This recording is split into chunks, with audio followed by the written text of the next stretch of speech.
Welcome or welcome back to the American English Podcast, the place where you don't just study English, you live it. Here, we dive into American culture, quirks, and everyday conversations so you can practice real English while immersing yourself in the language. This video is part of our series called American Culture, where we learn English through exploring traditions, habits, and social rules that shape life in the United States. The goal? To make English learning feel less like a chore and more like stepping into the daily life of an American. Now, let's jump into today's topic. Tipping in America can feel like a secret code, leaving many visitors and even locals completely confused. You've probably asked yourself, did I tip enough, too little, or worse, nothing at all? The truth is, tipping in the U.S. is not just about handing over money. It's a cultural language, a way of showing appreciation and respect. And in many cases, it directly impacts the livelihood of service workers. In this episode, we're going to decode the mystery of tipping. We'll look at where tipping matters, how much is expected, and even the situations where tipping isn't appropriate. By the end, you'll feel confident navigating any scenario, restaurant, hotel, Uber, or anywhere else without that awkward second guessing. If you've ever been to the United States, chances are you've faced that awkward moment after receiving the bill. You pick it up, glance at the total, and then the big question hits. How much should I tip? Leave too little and you risk being seen as rude or disrespectful. Leave too much and, well, you might feel like you're overpaying without even knowing why. This confusion is real, and it's one of the first cultural puzzles that many newcomers encounter. But here's the thing. Tipping in America isn't just about math. It's about meaning. Beyond the dollar value, it communicates gratitude, respect, and acknowledgement for someone's effort. In fact, tipping has such a deep role in U.S. culture that service workers often rely on it as a major part of their income. For many restaurant servers, bartenders, and delivery drivers, tips make up more than half of what they take home each week. So how did this happen? Tipping has a long, complicated history in America. It was first influenced by European traditions, but became entrenched in the U.S. after the Civil War. Over time, it evolved into an expectation rather than an option, especially in industries where base wages were intentionally kept low. That's why today, tipping isn't seen as extra money. It's seen as the standard way of paying fairly for service. Understanding this cultural layer is the first step. Once you see tipping as a kind of unspoken language, you'll be ready to master the rules and use them with confidence. Now that we understand why tipping matters, let's get into the rules. The good news, while tipping can feel confusing, there are clear guidelines that almost every American follows. Let's start with restaurants and bars. Here, tipping is absolutely expected. The baseline is 15 to 20% of your bill. If your server goes above and beyond, checking in often, refilling drinks quickly, or making you feel extra welcome, then 20% or even more is common.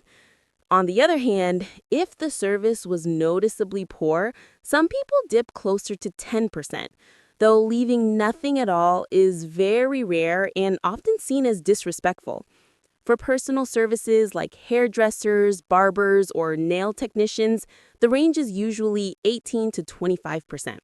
Think of it this way. These are people you build ongoing relationships with. A good tip not only shows gratitude, but can also ensure you're treated like a valued client next time you walk through the door. And what about delivery drivers and takeout? This is where many people forget. For food delivery, $3 to $5 is a solid minimum, or more if your order is large or the weather is bad. Even for takeout, rounding up or leaving a couple of dollars is a small but appreciated gesture, since someone still packaged and prepared your meal. By remembering these golden rules, you'll already be handling the most common tipping situations like a pro. Outside of restaurants and salons, tipping still pops up in places you might not expect. Let's start with hotels. When you arrive, a bellhop who carries your bags usually gets about $1 to $2 per bag. Housekeepers often receive $2 to $5 per night, ideally left each morning so the person cleaning that day benefits directly. If a concierge goes out of their way, like booking last-minute tickets or arranging something special, a $10 to $20 tip is a thoughtful way to say thanks. Next, ride-sharing services like Uber or Lyft. The apps make tipping simple with a digital button, but many riders forget or ignore it. A standard tip is $2 to $5 for short rides, more for long trips or excellent service. Remember, drivers cover their own gas and maintenance, so tips make a real difference. Tour guides are another group often overlooked. If you join a walking tour or day trip, $5 to $10 per person is typical, or more if the guide made the experience unforgettable. And then there's valet parking. Handing over $2 to $5 when your car is returned is considered polite.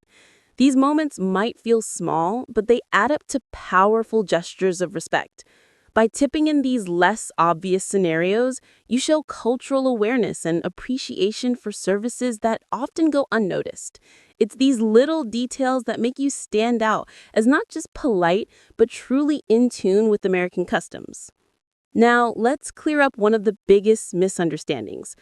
Tipping isn't required everywhere. In fact, in some situations, it can even feel inappropriate. Take healthcare, for example.